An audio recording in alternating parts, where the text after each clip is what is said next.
No, let's just go straight into it. Let's just go ahead and do Jujutsu Kaisen. All right. Okay, so I loved every moment. Clearly, I loved every moment of it because I was ranting earlier about it. But I just want to highlight this opening. This opening is, I think it might be the opening of the year for me. Ooh, that's strong. That is, I know. I liked it a lot.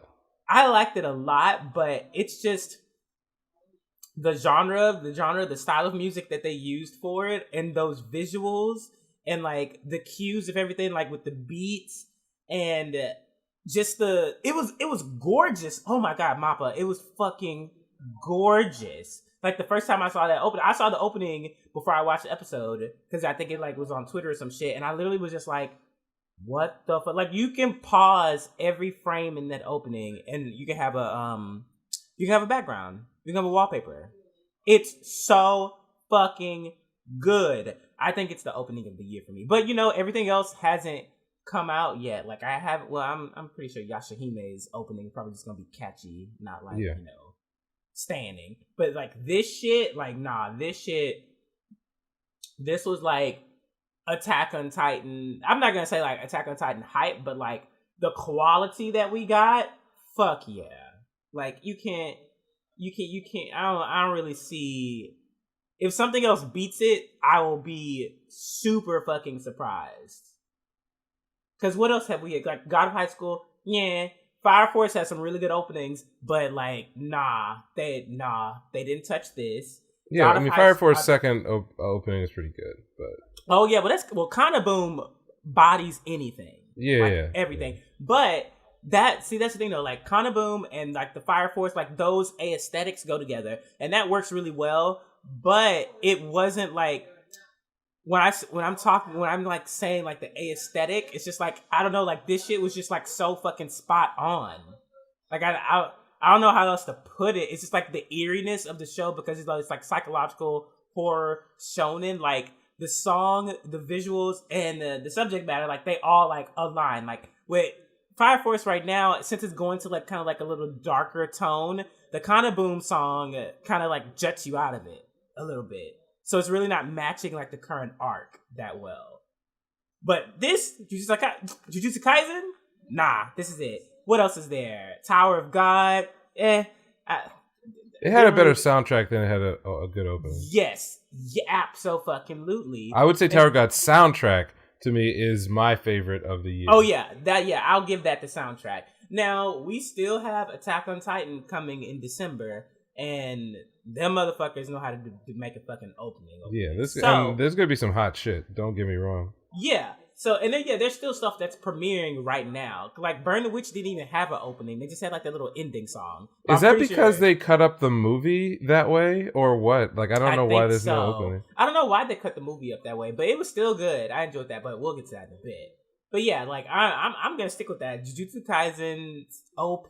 I think that's like the one for this year. Like, yeah, that's it.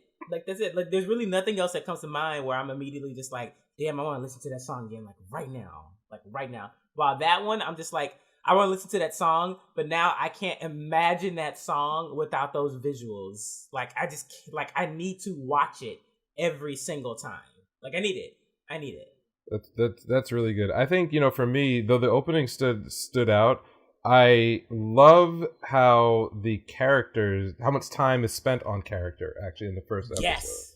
There's if you actually look at the runtime, nothing supernatural really happens for more than a majority of the 20 minutes or so of animation that we got. Most of it is dedicated to, first of all, focused on Yuji, yeah. Which is necessary because the entire plot and the show is going to, at least in the early period that we're going to get this year, it revolves almost exclusively around him since he is the audience insert for the world. Like, unlike in some other shows, which are also fine, that the character is already aware of what's going on, and so the exposition that you are given is mostly for the benefit of the audience.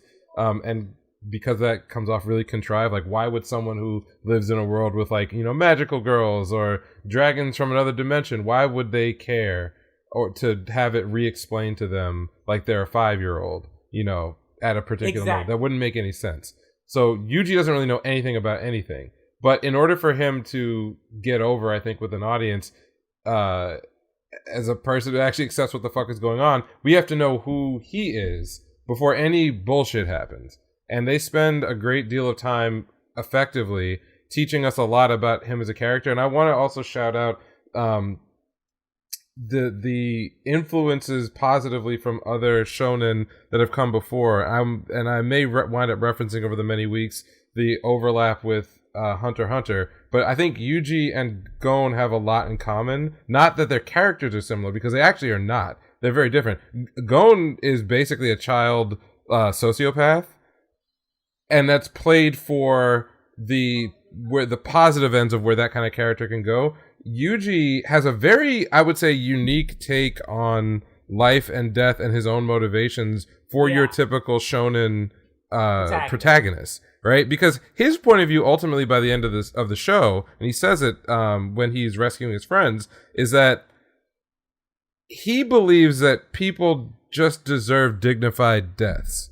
Natural deaths, normal deaths, where they're not alone, they're not afraid, and they're certainly not being devoured by extra-dimensional monsters, right? And that is his motivation. It's not the power of friendship. It's not necessarily some self-righteousness about, you know, good versus evil and so on. Because what do we learn about him in the first, you know, few minutes, the opening minutes of the show? We learn that he's a upbeat, good-natured kid. He likes to goof around with his friends like any other teenager would in high school. He doesn't really have big ambitions, but he's not necessarily a slacker.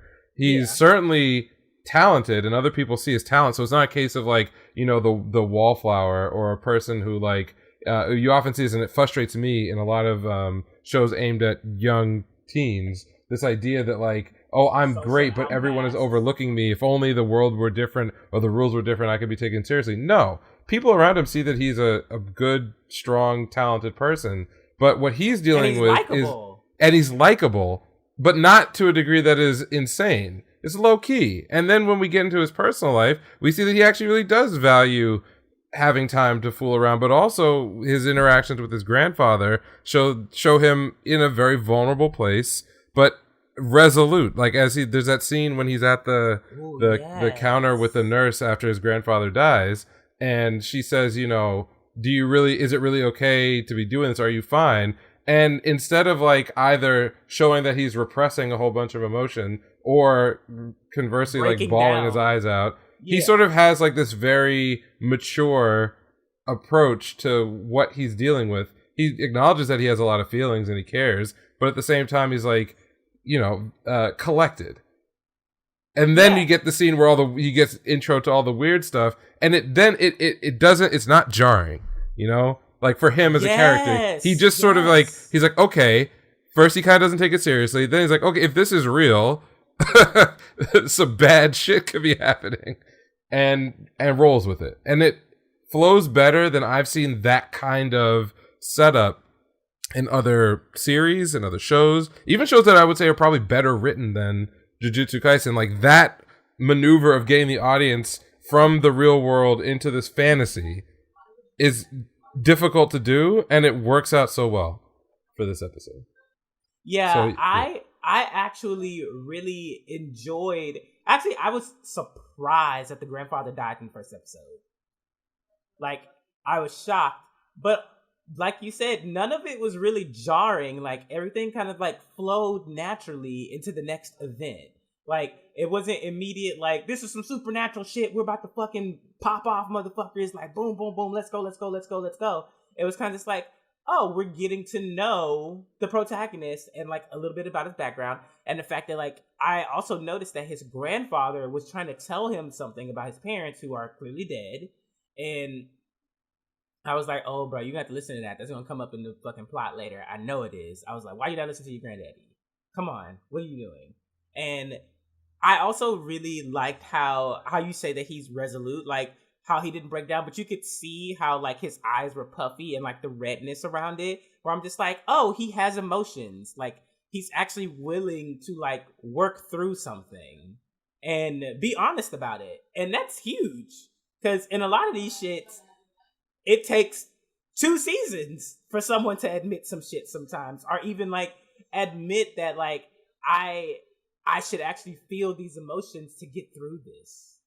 So it was kind of refreshing, to be honest. Very. Yeah, I mean, he is a doofus, but he's also not like a hot-blooded protagonist who kind of just like necessarily jumps into anything. He will act, but his reasons for acting are well established. It's Yes. you know, he enjoys goofing around with his friends in the occult club, and then if he can protect those friends, he'll do whatever he can.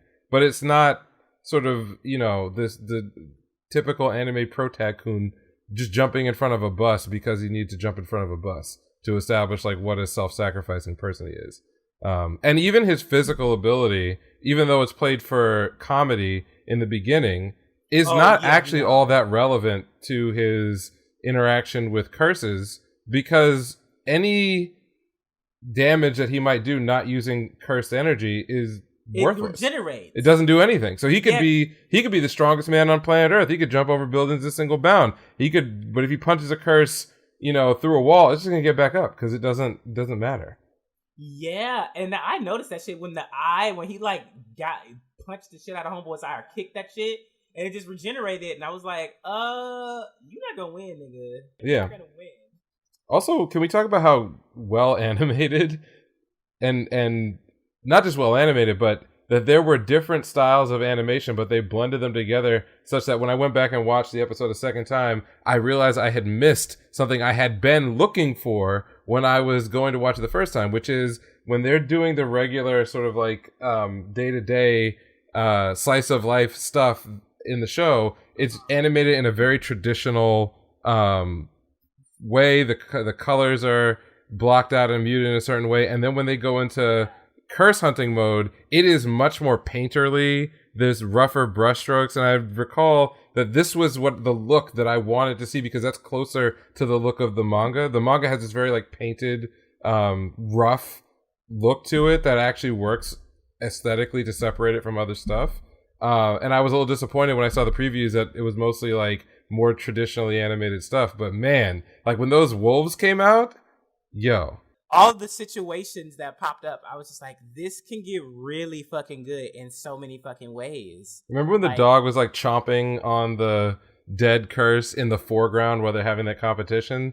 That conversation. Yeah. And I was laughing because of how they animated like it was very, it's a strange thing to say, it was a very dog-like animation of that dog just like, I was wondering, did they rotoscope some of this or whatever? Because that dog was digging in and looked excited and happy, and I was really captivated by that. It was only like 5 or 10 seconds worth of that, but stuff like that endears me to a show, even if there wasn't a lot of like strong characters or good plot or anything else. Like that, there's so much character in the animation of stuff, and that was all over the place. So yeah, I don't know. It's hard to figure out. This is a good episode. This is all we have to go off of right now. I'm pretty sure it's going to be more, you know, as the weeks go on, there'll be more to talk about. But I don't want to talk about it so much to the point where we end up like hitting future spoiler territory. Absolutely, like, that's not fucking worth it. So did you enjoy, or rather, when they introduced the finger and the guy's like, you know, you don't want to eat that, and he's like, I wonder what it tastes like. And did you think he was going to eat the finger at that point? Once they said that, yes. A lot of people were grossed out by that. Also, like I enjoyed the like brief, almost Warner Brothers cartoon-esque shot of him like with his long like tongue, like Wile E. Coyote's chomping on that finger. It was pretty good. So I guess the last thing as a personal reminder is that this is the producer from God of High School and the writer from Decadence, or director from Decadence.